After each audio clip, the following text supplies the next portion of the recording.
Ariel Chéné et Jean-Jacques Kwame. Tout est gâté. Tout est gâté.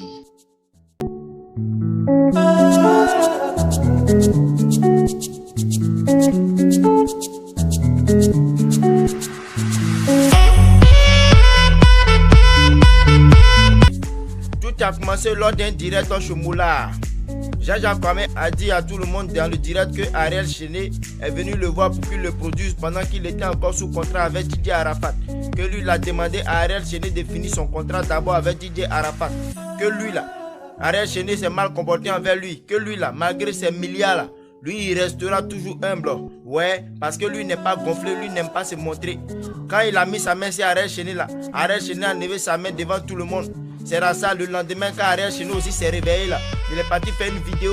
Il a dit à Jean-Jacques Kwame que Jean-Jacques Kwame n'a pas honte de se comparer avec lui petit là, qui a gras dans la bouche jusqu'à aujourd'hui il est devenu grand, que lui se compare avec lui, que lui Jean-Jacques Kwame même là, il ne doit pas se comparer avec quelqu'un parce que lui il est né cuillère en or dans la bouche, que l'argent là c'est pas pour lui, l'argent est propre pour faire le malin, le boucan là c'est pour ses parents.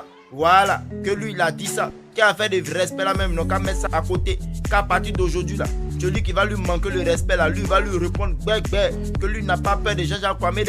Mais dans les commentaires là, on a vu aussi que les gens ont dit qu'Ariel Chéné est gonflé, que le visage qu'il nous montre à la télé là, qu'il nous montre sur les réseaux sociaux là, c'est pas le visage qu'il a, qu'en réalité il s'est fait passer pour un saint, pourtant c'est un vrai Judas qui est là même.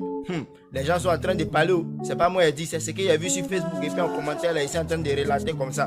Jean-Jacques Kwame aussi s'est levé, il a fait une publication où il a dit que lui, Jean-Jacques Kwame là, lui il n'est pas n'importe qui, hein. Lui il a un staff managérial, il y a son papa dedans, il y a tout le monde dedans, mais comme ils ont donné l'approbation là, lui Jean-Jacques Kwame il va faire un direct pour donner le vrai nom d'Ariel Chéné à tout le monde en Côte d'Ivoire ici, parce que c'est un petit là, il est gonflé.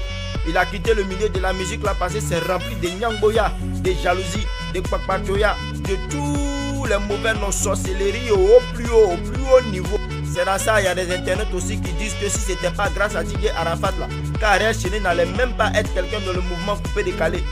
Donc lui aussi là, on peut dire qu'il est né avec une cuillère en or dans la bouche. Voilà, parce que dans le mouvement coupé décalé là, il y a des gens qui se sont battus seuls pour arriver à un niveau. Maintenant il y a d'autres là, comme les Ariel Chéné là, si c'est pas les mentors comme Didier Arafat qui peut les propulser là, ils sont pas forts, ils n'ont qu'à se calmer. De toute façon là, moi aussi à l'écoute, chaque fois qu'il y a un discours là, chaque fois qu'il y a un scoop là, moi il est venu vous faire le papatoya chap. Voilà, nous on n'est pas là pour interpréter, nous on est là pour informer.